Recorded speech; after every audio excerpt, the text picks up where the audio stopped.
Episode 11, Building a Winning Resume for the Job You Want.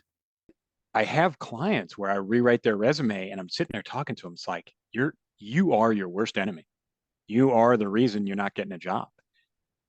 And I realize on some of them, it's like I can write you the perfect resume and it will probably get you into an interview. Welcome to the Data Nerd Podcast. I'm your host, Nisar Ahmed. Join me as we explore the inner data nerd inside all of us.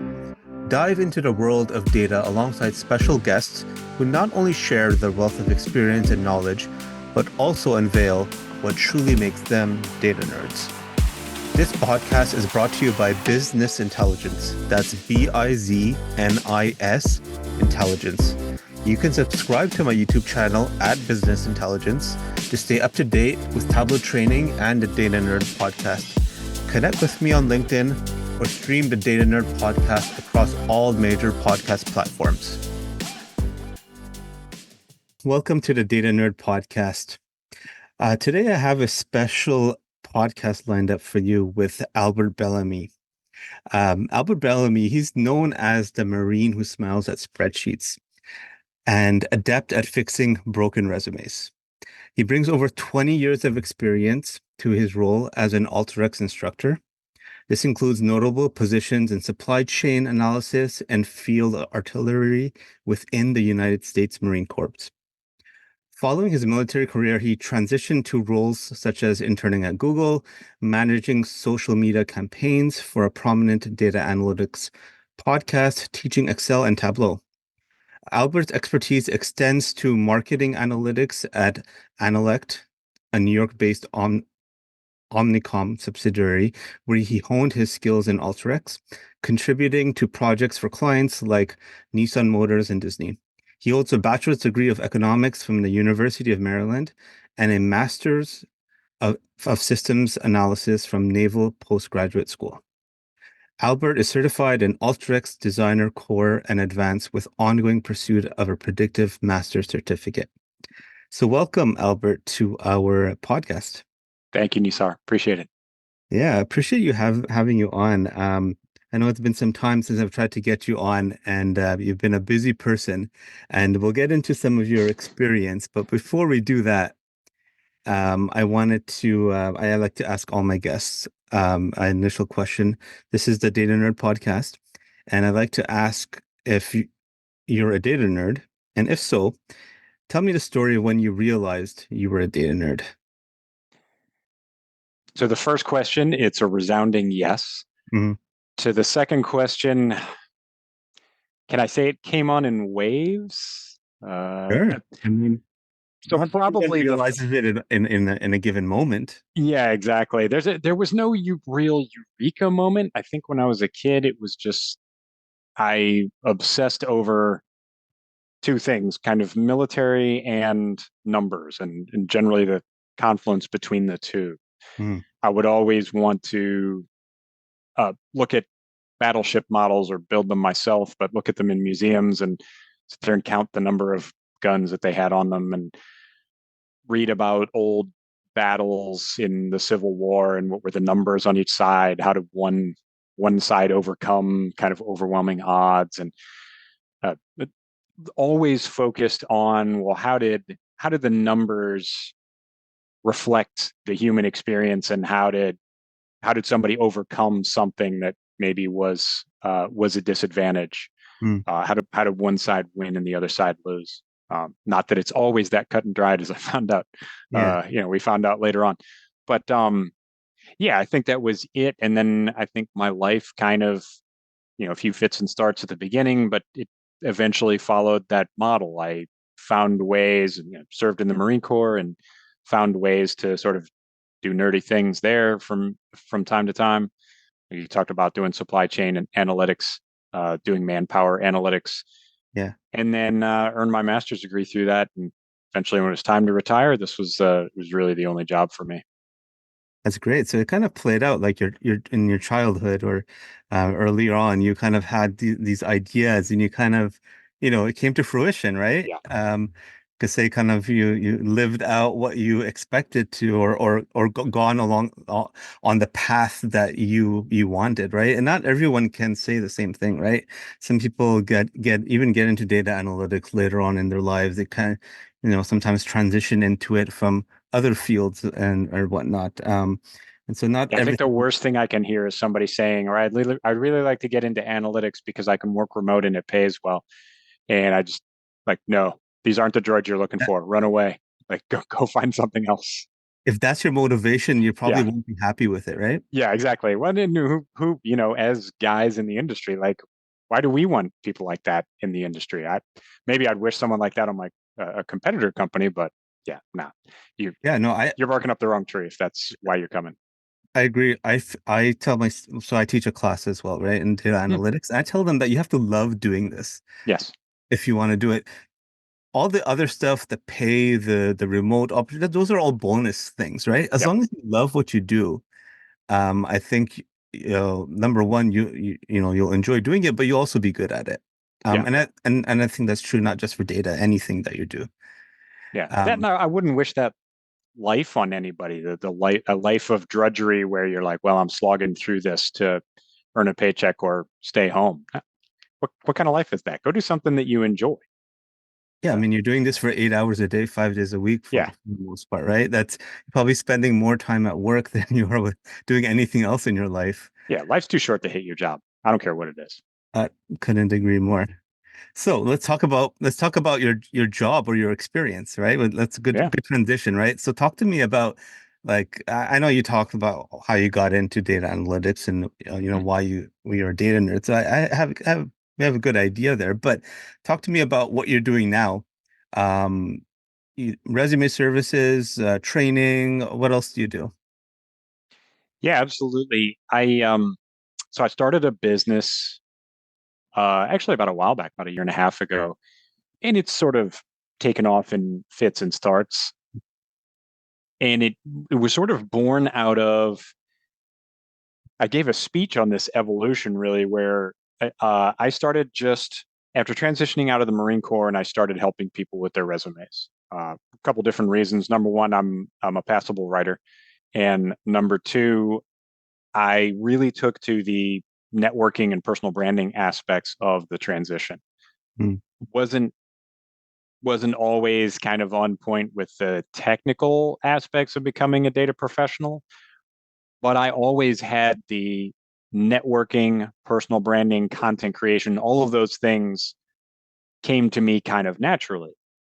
And if I've got a superpower as far as my data career, that's it. And really all of these amazing opportunities have come to me have sprung from that. Just meeting the right people, being, trying to be a good dude and just carrying on conversations with people, having coffee chats. You just never know what direction those opportunities are going to come. So really the biggest opportunities I've had, the things that led to full-time jobs, part-time jobs, or kind of content creation opportunity gigs would just sort of happenstance, just me getting out there and meeting people like you, like mm, other podcasters, and just expressing interest and being a fan of the industry. And people gravitate towards energy and enthusiasm. And so you show energy and enthusiasm, you gravitate towards people that show that and they recognize that in you, that yields opportunities. And so I really became, if I got good at anything, it mhm. wasn't necessarily any technical data skill, it was building a career. And so I started advising people somewhat informally at first. And then eventually that kind of became a bit of a flood of people asking for advice or asking for resume guidance or, saying, hi, hey, how can I create content, build a network, all of these things. And eventually I started realizing that I just didn't have time or energy to help everybody that was asking for it. It just Mhm. became overwhelming after a while. So I said, I saw some other people out there that had kind of done these little informal coaching gigs. They were just, they had like a paid Calendly account or something like that and just said, hey, I'm charging $50 an hour for coaching sessions. Cool, can do. So I started doing that. And then you start playing around with the website. I used Calendly at first and just said, okay, well, what am I going to charge just to chat with somebody for half an hour or an hour? What am I going to charge to actually coach them on their career? What could I charge to write a resume? And early on, it became obvious that the resumes were something that I could definitely market, Hmm. but it was super labor intensive. So I started looking for, being a great analyst that I am, I started looking for how to make it more efficient. How can I, not automate? I'm not taking people's stuff and feeding it into Chat GPT, but Yeah. it's still me writing the thing. That's the what makes it worthwhile. But how can I make this, kind of an assembly line, make it more efficient, get a bunch of customers and, give them quality work each, but cut down on the amount of labor and kind of angst and sweat equity that's involved in each one. And that's how the business kind of evolved. So it's interesting because maybe you're downplaying your technical capabilities. You can't. I know you said you started off with the networking, but you still need to Yep. have some technical acumen Yeah, to do the job, right? And I feel a lot of people work in reverse. They often they get into the technical bit, and sometimes they underestimate the amount of um, communication skills and networking that you need to do your job as a data analyst. certainly. And that's part of the job as well, right? You're not just doing the work, you're presenting it to stakeholders. And how do you do that? That's a skill set in itself, right? Yeah. Um, and so is that something that you coach and you teach people how to communicate their work, their analytics or data to certain stakeholders? It's really tough to keep things agnostic when you're dealing with somebody with a resume. I do have clients in my resume service where I have to kind of govern myself and keep my kind of natural helpfulness under wraps Mm, because this is a person that's paying me to rewrite their resume. And I can definitely do that. But I just instinctively delve into when I'm interviewing them, coaching them on how to express themselves and how to communicate their value. And every time I take on a full resume rewrite client, I interview them for an hour to get all of the data that I need to properly rewrite their resumes. Why I've been told I'm undercharging significantly for the resumes because that's an hour right there, right off the bat, and that's before I write anything. yeah. Um, but my instinct is, I want the people to be successful, not only because you meet someone, you talk to them, you're interested in them, you care about them, but also because, hey, I want to be able to say that I've written 100 resumes and 85% of those people went on to get jobs right away. So I have a vested interest in making them successful because it makes me look better. And so I have clients where I rewrite their resume and I'm sitting there talking to them. It's like, you are your worst enemy. You are the reason you're not getting a job. And I realize on some of them, it's like, I can write you the perfect resume and it will probably get you into an interview. And once you get into that interview room, you're going to fail because you are struggling just as badly to express yourself verbally to me as you are trying to express yourself on paper. Yeah. And people that have a hard time expressing their value, the medium is almost unimportant. It's the personal conviction that they have doubt. They don't believe in themselves. And recently, I did a brief partnership with a military spouse that is a good friend, and she is developing her coaching credentials. She and I went in together and did a webinar together. It was my first webinar. Um, Mild success. We got a few customers out of it, but we offered a package deal because we started talking about this phenomenon that there's just this massive group of people out there that are qualified technically in Mhm. all domains, not just data. She's in like project management, and I take on those customers as well.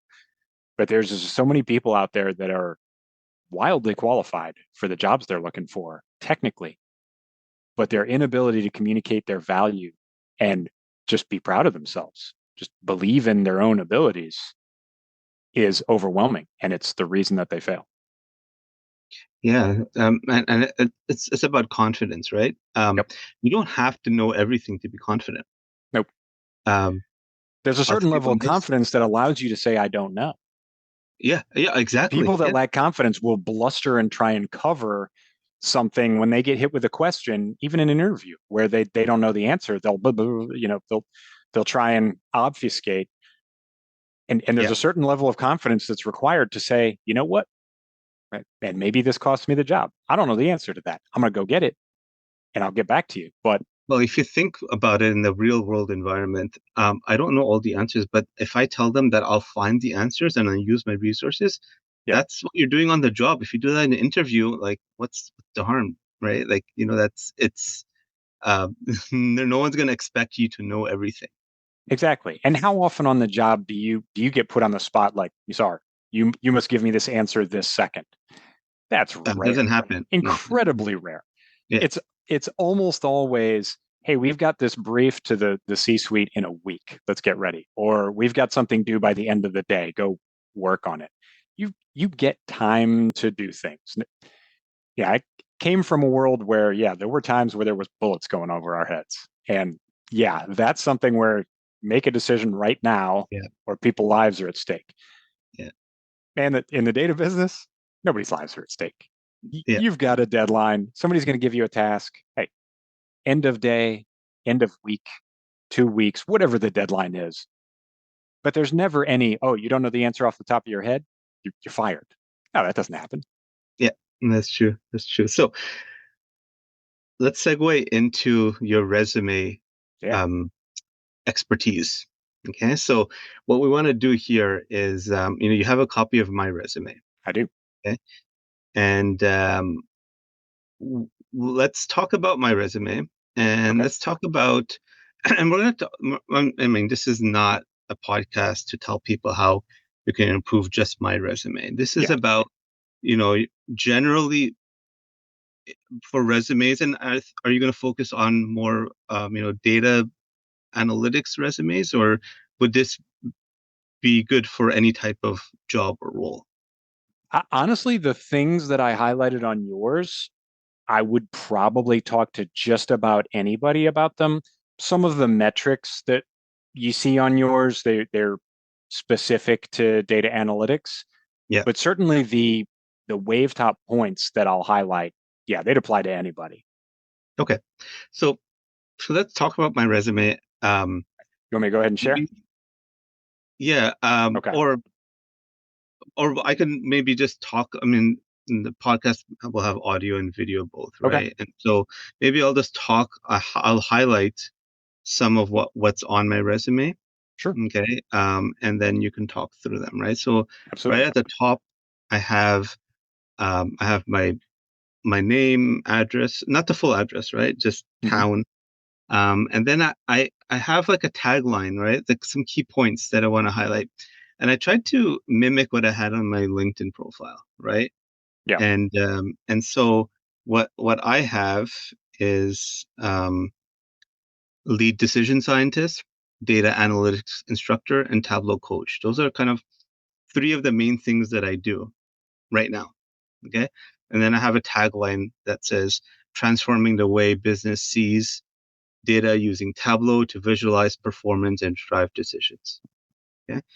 And then under that, I do have a quote from a coworker or a director that I was reporting to, where Hmm. she kind of highlighted some of my work achievements. And then I have some questions and answers, and I added this in my most recent version. I have different iterations of my resume, but in my most recent one, I kind of asked some questions and I answered them myself. And I asked, "Who am I? Why me? Where can you find me? And where can you see my work?" And I answered those questions in very short answers. And then underneath that, I have my professional experience, more in a traditional format where you have the company, the years I started until the years I ended. I highlight each company and I do like a brief 2 sentences on who I work for, like who they are. And then I go into my experience bullet points and I try to, um, you know, add points in terms of, um, I don't know, what what my achievements were, not, oh, I built Yeah. Tableau dashboards, but what was the result of me creating them, or how many did I create? What did I save? What was the impact?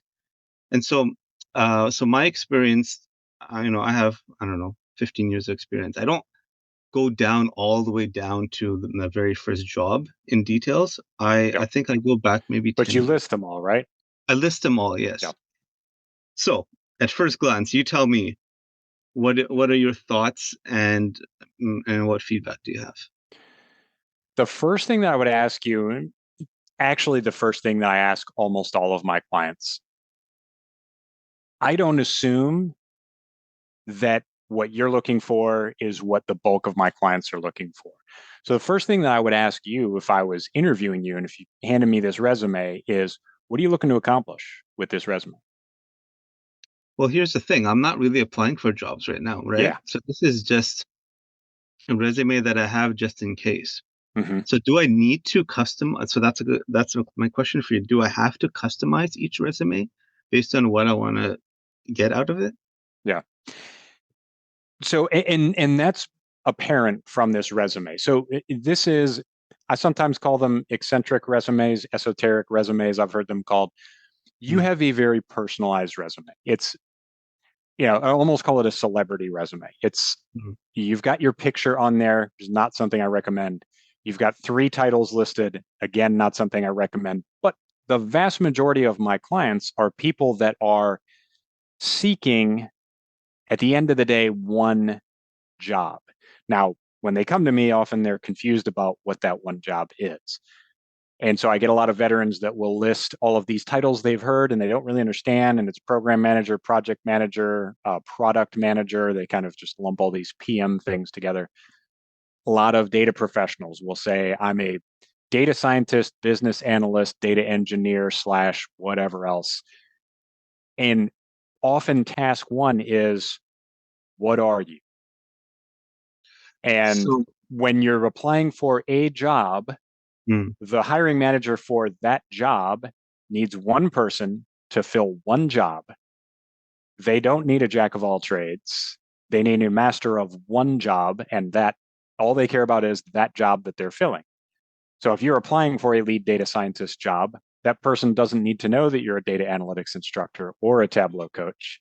As a matter of fact, doesn't that putting those help? on Doesn't there, that experience help though? no, No? very rarely. And when you talk about that experience, where does your experience go? Down in your experience section. You don't need to hit them with that right off the bat. What you want at the top of the resume, you have the full attention of the reader at that point and that point only. The top of the resume is the essential ground. That's where you've got to win and you've got to draw the reader's attention down the page. So you want to hit them with impact and simplicity. And But so talking around the issue with other titles that person is not hiring for doesn't help you. I think I fell into this trap where I tried to make it look like a LinkedIn profile. Yep, And so LinkedIn profiles should look completely different than your resume, right? for sure. So talk to me about what the differences are when Well, designing a resume and a LinkedIn profile. so with a resume, a LinkedIn profile, you want to emphasize the visuals. It's a visual platform. You want to have an effective profile picture. You want to have a great banner picture that speaks to your value, your identity. If you're offering services, if you're trying to gain clients, that should be a lead gen. It's a visual platform. All social media platforms are visual. And so it's a bit more kind of content oriented than other platforms. But when somebody comes to your profile, they're generally not looking for your content. They're looking for you. Is this a person I want to connect with? And it's much more social. Therefore, it's much more visually oriented. It's much more, you want to look approachable. On a resume, you've got to clear a couple of hurdles. So let's say I'm going to evaluate this resume as a job seeker, which I know you're not, but Mm, for the audience out there that's hopefully listening to this, yeah. presumably those of them that are still listening are job seekers. What errors have you made on your resume here that a job seeker would want to avoid? the first hurdle that you've got to clear is the applicant tracking system. Most often, when it comes to high volume jobs, which most low to mid level data jobs are high volume applicants. The job pops up, you see it on LinkedIn, 3 days later, it says 10,000 applications. That's common. Yeah. Now, a significant percentage of those applications are frivolous. They're people that have no business applying, they're not qualified for the job. They may not even have any real interest in the job. They're just spraying and praying and hoping for a bite. Mm-hmm. And so that's what the applicant tracking system is there for. It's to filter out the frivolous applicants, but because nobody has time to read 10,000 applications, probably don't have time to read 1,000. And so they filter out the worst of the worst, the people that have nothing to do with that job. But applicant tracking systems can be tripped up by complex and large pieces of data. So a picture file, like you've got your profile picture on there. Would not recommend that for a job seeker. So Any because I kind have a of picture there, I won't even get through. Because many applicant tracking systems will get tripped up by a picture file. The other thing is a picture. Do you really want to impart potential bias there? yeah, It's just I to me, see what there's you're saying. no upside to the picture. Yeah, So you gotta, I don't think it's any great secret. You got some gray in the beard there, bud. I mean, do you that's want good. people to Shows my hit age, you with right? to say, oh man, looks a little old. I don't know. Well, Maybe not a good bet. Ageism still hits you. So this is what I was thinking. Uh, um, Nowadays, anyone can look you up on LinkedIn anyways. They're gonna see mhm, my picture. So what absolutely. do I have to hide?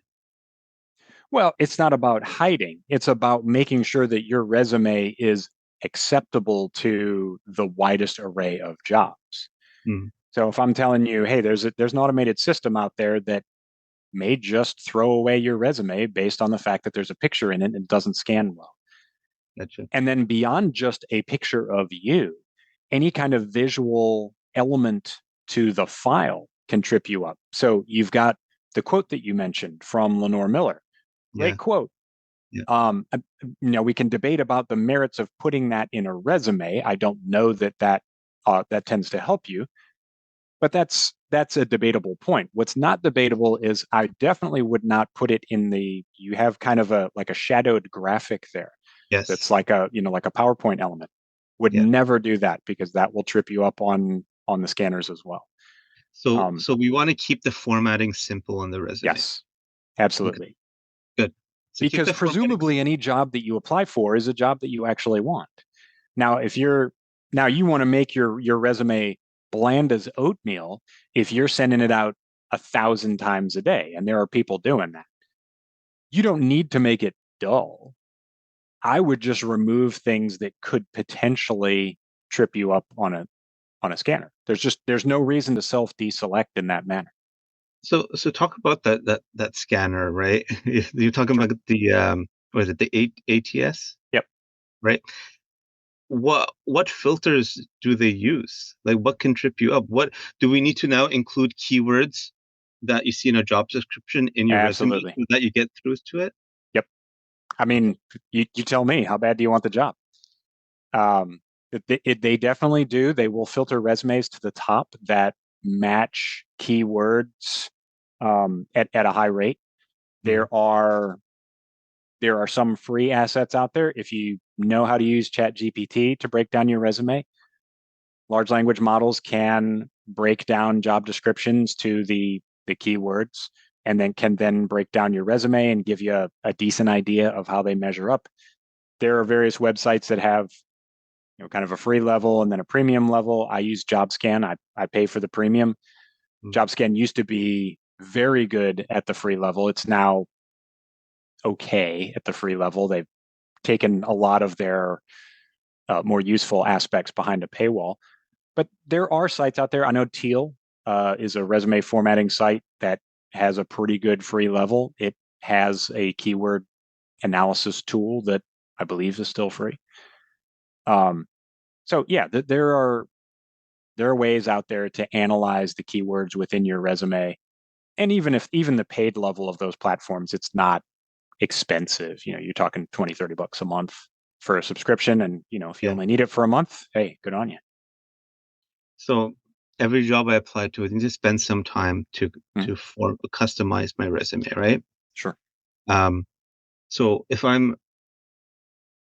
you're providing resume services and I'm your client, you're you're not going to create one for every job that I apply to, right? You're going to give me one, or is that what you do, or do you give me a generic one that I then use to customize based on the jobs that I'm applying to? On that, I tend to work in two ways. So like I said off the top, people come to me and they're a little confused about what it is they want. Part of me meeting with them is trying to get them focused up on let's go for one job. Mhm. And niching down is a good thing in most cases. Yeah. Focusing up on what it is you're really good at, what it is you really want to do is a positive. And so if somebody comes to me and they have, three forward slashes in their title, my first goal is to figure out, okay, which of these do you really want to do? Is that a legitimate job? Because people will come to me with kind of wacky titles sometimes. And I say, hey, well, let's do a quick search together on LinkedIn, man. And you look it up and it's like, there's no job listings by that job title. So So that's people okay. make stuff up. AI makes stuff up. They Yeah. they they string together two words that sound good and it's not a real job. So first thing is focus them on one job So anyway. let's suppose, And I then uh, make them a resume for that job. Now you can focus it further by saying, okay, I want to be a business analyst. I want to yeah. apply for this business analyst job at Home Depot. There's keywords that apply to Home Depot, part of their mission, part of their job description. You may go for a job at Lowe's, direct competitor, and they may have different keywords. How much time you want to spend on specializing a resume for a specific job? Again, it depends on how bad do you want that job. Okay, so let's suppose I'm looking for a job. My expertise is in Tableau. Mhm. Okay, data visualization. So if you were to now use my resume and customize it for that type of job, right? Where I'm either a senior developer, okay, Sure. or a senior manager, what would you advise?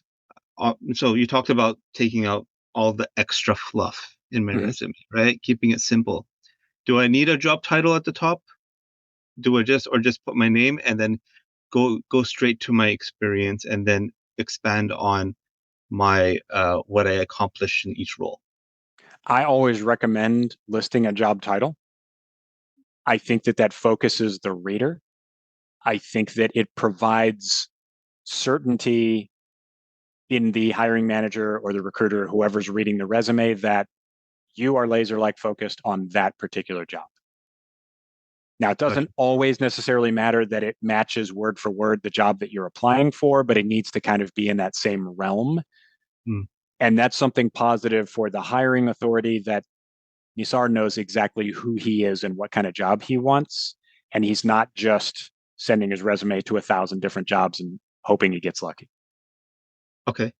So now I have a lot of different roles that I'm doing, right? I Mhm. have one full-time role, but all like if you look at my experience, the first one is my full-time role, but the next three are part-time roles that I'm doing as side gigs, right? I'm a Mhm. data analytics instructor, I'm a data coach, um, and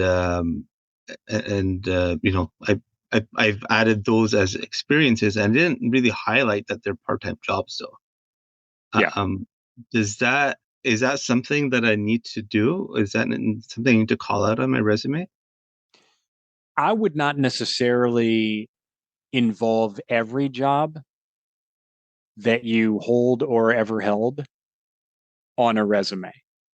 In case in point, I obviously we have our own company. It's an LLC. I am nominally the CEO. Most days I'm literally the only worker, so that title's a bit presumptuous. But I have that job listed currently on LinkedIn because of association with Topmate, the website. That's where I offer my services through.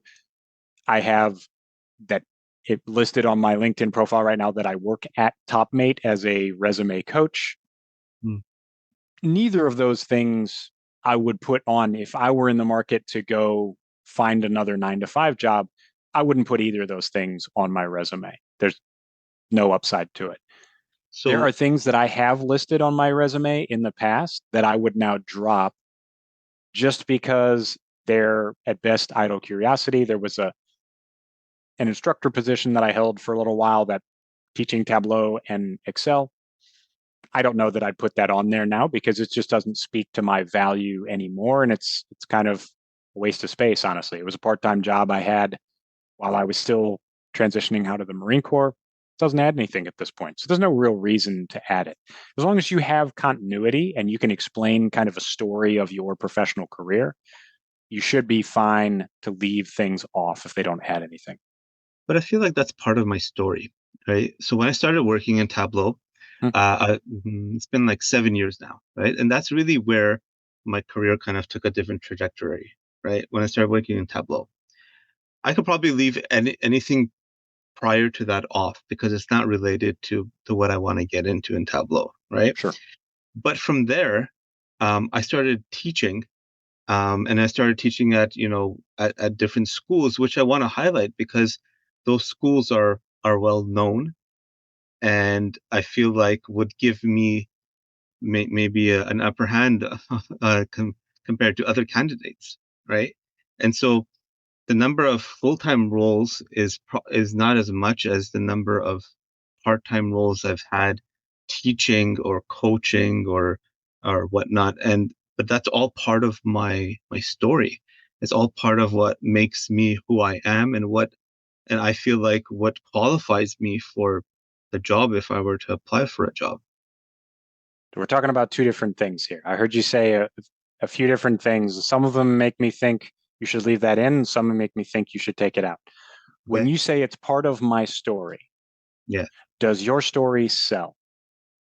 When someone is hiring for a position, are they hiring a cool story?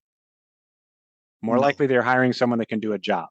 So, what I would recommend is when you said it's part of my story, that makes me think leave it out because now you're trying to be the most interesting man in the world. And while that's great at parties and awesome for a podcast host, because it Mm. makes you full of good stories and fun things to say and great experience to draw on, it doesn't sell you to an employer. When Yeah. you start talking about this qualifies me for a job, now you're talking about something that can make them money. You've got to put yourself in the shoes of the hiring authority. They work for pay for a for-profit company that has to make money to stay in business. So the Yeah. only reason they're going to hire anybody to do a job is if that person is going to make the company money by doing that job.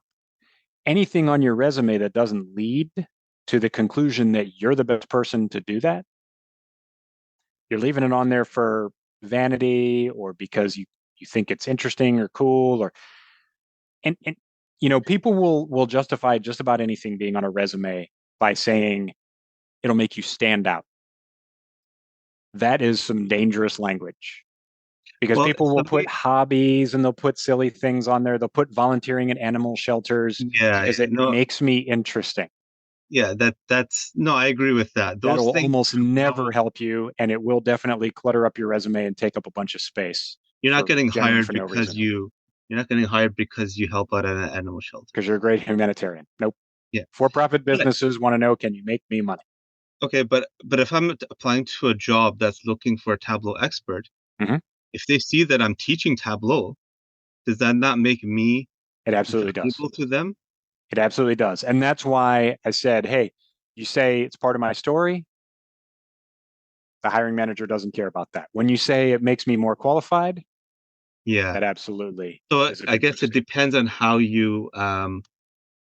hmm, how you like portray it in your resume, right? How you sell it. It depends on how you portray it for sure, but it also depends on is that a needed skill at the job? I have Marines that come out. One thing in the military, we're training all the time. We're training each other. We take the lowest man or woman on the totem pole, somebody that is 3 months out of boot camp, and we say, hey, private, Lance Corporal, stand up and teach a class on, and we name a subject. If it's presumably it's something they actually know. Mm. Or if it's not something they know, we say, in a week, you're going to teach a class on this subject.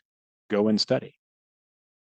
We do that all the time. And so people get out of the military thinking, let me put trainer on my resume or coach or educator or something like that because it'll make me a better sell. It'll make me more interesting. It's part of my story. It's all of these flowery things. And my question to them generally is, are you going for a job where you're coaching people? When you look at that job description, does it say anything about being a teacher, coach, mentor, team leader, any of that? If you are going for a job where you are a pure individual contributor, the low man or woman on the totem pole, you're entry level and expected to keep your head down and grind. Putting stuff about being a trainer, educator, mentor, anything like that, it's just window dressing. It's fluff. Yep. So what if I'm applying to a manager role or a leadership role? Then, Absolutely. If you're then it, expected to coach and train, for then sure. it matters, right? Yep. And what's more important than that is anywhere where you've actually, no kidding, led somebody, been responsible for a team's performance, Yeah. highlight the heck out of that Yeah. because they're looking, nobody wants to hire the rookie manager. Nobody's out there saying, boy, with this hire, we're really looking to give someone a chance that has no experience. Yeah. No chance. And everybody's out there, every kind of job hungry person is out there complaining, oh, I need this much experience to get a job, but I can't get experience with that job. And it's catch 22. Okay, well, put yourself in the hiring manager's shoes. Who wants to hire the person that is an absolute giant question mark? Nobody. If they have their druthers, they want to pick somebody that's already proven it. Yeah. Now, they may not get that person, in which case you're in luck, but that's their preference. Yeah. So I'm hearing a lot of good things here, right? You're really telling me to like really focus on what's important and put that in my resume. You scroll down on the second page of my resume towards the bottom, all of that is fluff, right? I have like speaking engagements down there, where I've presented at conferences, things like that. You know, do you think that experience, I don't really talk about what I did. I just like highlighted, you know, I spoke at this conference. I was part of this panel discussion. Now, that to me absolutely carries water. It does. If you are called upon as a thought leader to present to conferences, somebody's, especially if somebody's paying you to come out and speak, Yeah. that speaks, no pun intended, that speaks volumes to me. As a Okay. hiring manager, I would definitely look at that and put a premium on that So then I because shouldn't that bury is that at the uncommon. bottom then. I should maybe bring that to I the think it's forefront. appropriate to have that below your experience. Okay. You could, I think you could trim up the experience a little bit and make that section a little bit shorter. And then you could probably flesh out some of those speaking engagements and make that sort of a Yes. proper section of its So, own. to talk to me about how much I need to write in my experience. My resume is 2 pages, right? Yep. Um, how many bullet points do I need for each experience? Um, How many of I them are guess, good? oh, yeah. Yeah, I that's the mean, question. How many good bullets can you get? I have jobs on my resume where I have one bullet point, and I have no problem with that. And I've written resumes for people that have one bullet point for a job. I have written resumes for people that have 7 or 8. I had a resume for a client once where she had one tremendous job where she had done an incredible amount of work and had so many specific measurable accomplishments that we just couldn't get rid of any of them.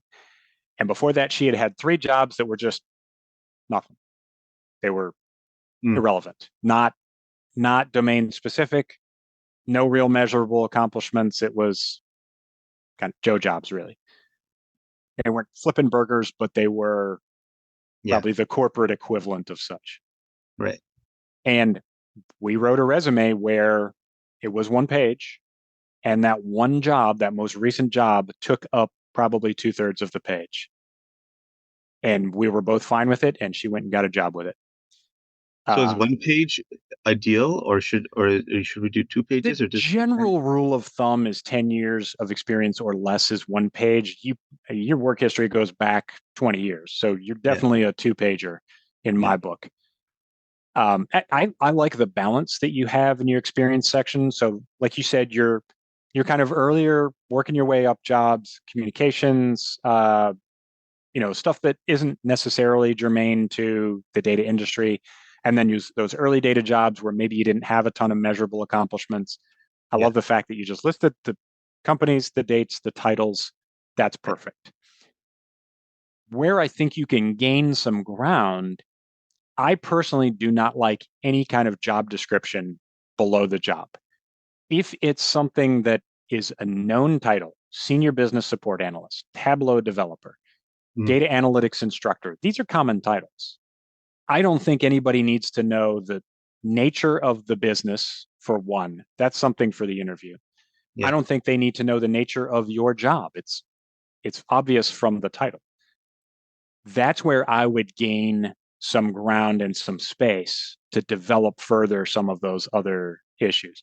And I think some of the later jobs, I think you've got some of what I call zero bullets.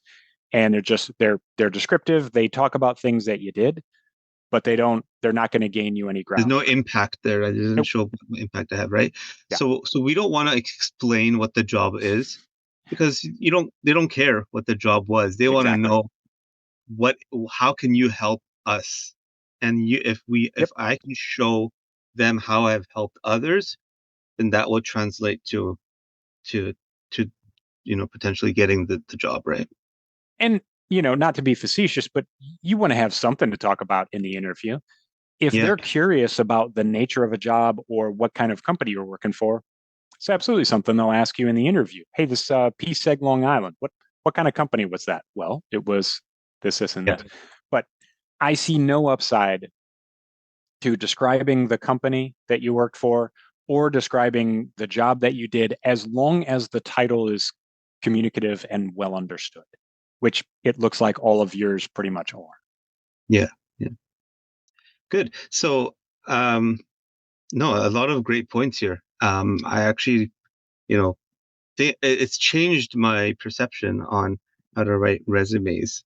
Yeah. Um, You're selling yourself. It is a communication of value to yeah. somebody that is trying to gain value for their organization. You're trying to So, say that I'm the best man for the job. And anything that doesn't say that, there's no reason to keep it. so we talked about LinkedIn, right? Yep. You need to have that as well, right? Now, when you're applying for jobs, most Absolutely. people are going to look at a LinkedIn profile. Now, all of the stuff that you talked about with me about my resume, those best practices apply to LinkedIn as well? A lot of them, sure. The yeah, but with LinkedIn is you're not space limited for one. Hmm. And for two, it's pretty rare, even somebody coming on your profile, even a hiring manager checking on you and seeing what you've got on LinkedIn, they're not going to go parse through your experience and sit Yeah. there reading stuff. I generally tell people, hey, everything that you trimmed out of your resume, keep that in your LinkedIn profile. There's nothing wrong with being searchable for a lot of things. So, talking about all of your speaking engagements, absolutely. Talking about each and every job that you did to include those early on individual contributor, Mm. kind of low measurables analyst jobs, put them in there. Describe the business if you like. That's cool. I mean, it's not like they can't just click on the business page and bring up Right. their LinkedIn page as Right. well. Right. But there should be no self-editing on the LinkedIn page. And I know a lot of people that use their LinkedIn page as their master resume. You can just click one button on your LinkedIn page and turn all of your stuff on there into a resume. Mhm. If you've got a ton of stuff on there, it's basically a CV. So if Yeah. you've got a robust work history, you click that button, you might have 6 pages of content there. That's a curriculum vitae. If you trim that down and say, let me delete this job and this job because they're not really germane to this particular thing that I'm applying for, keep these things, trim down the bullets a little bit. That's an easy way to a good simple targeted resume that you can come up with at a moment's notice, where you're not taking a 2 page document and you apply to a business analyst job, and then the next week you're applying to a marketing intelligence job, and you've got to kind of pull things out and put things back in, and it just becomes kind of a nightmare. If you can use your LinkedIn page as your master resume, and all you've got to do is edit that down to only the things you require for that job, that to me is often the most efficient way to use a master resume and then get targeted resumes.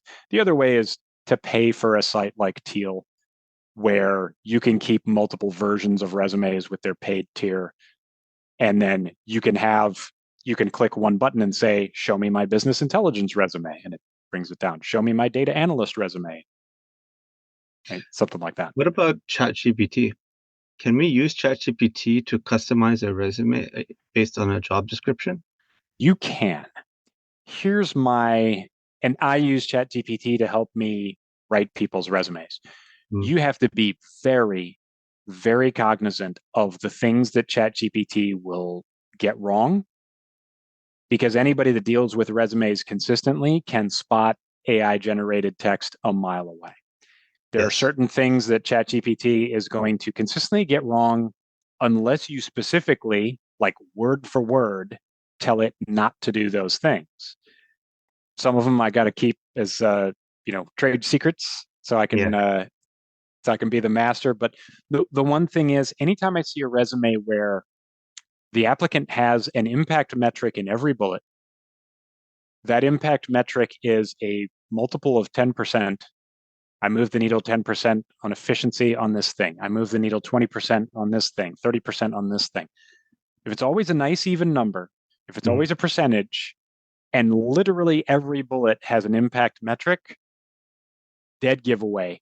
All you did was feed your LinkedIn profile or some list of job titles into ChatGPT, and you printed what came out. So we should Because use. unless you tell it not to, Yeah. ChatGPT is going to give you impact metrics. Yeah. They're all fake, Yeah. but there it is. So maybe you use ChatGPT as a starting point, but you Absolutely. obviously have to edit it, right? It's a You good. have to you got to be a prompt engineer. Yeah. And that's a title for people professionally now. But if you're going to use it for something and try to use it professionally and pass that work off, and there's nothing wrong with that in most situations, you have to be kind of in the know about what kind of prompts to feed it. I've done it enough times. I know exactly how to get that LLM to write the way I write. And so it's me gaining efficiency on the content that I produce anyway, and just doing it a bit easier. But you have to specifically tell it, do this, don't do that. Yeah. It will give you kind of long, wordy, sort of obnoxious verb phrases to start all your bullets. It will phrase literally everything in either Google XYZ or Amazon star format, whether or not it's appropriate. Once you say, give me Amazon star format, every single bullet is going to be in star format, come heck or high water. So you really have to watch for those things. And if most people only do their resume once every couple of years when they get fired, or learn to hate their job and want to move on. Yeah. Yeah. So, you sometimes you need somebody that does resumes all the time, because you don't know the tricks of getting the large language model to write the way you want it to. Yeah. So this is great. I think there's a lot people can take away from this based on our discussion. And a good segue how you ended off. You need a professional for your services. So let's talk about your services and how, if people want to get in touch with you, what's the best way that they can get in touch and get your resume services? Absolutely. Well, I work off of Topmate for right now. I enjoy the site. If anybody out there is a creator or a coach and you're not ready to spring for one of these high-end websites or funnel hacker things, Topmate's a great option.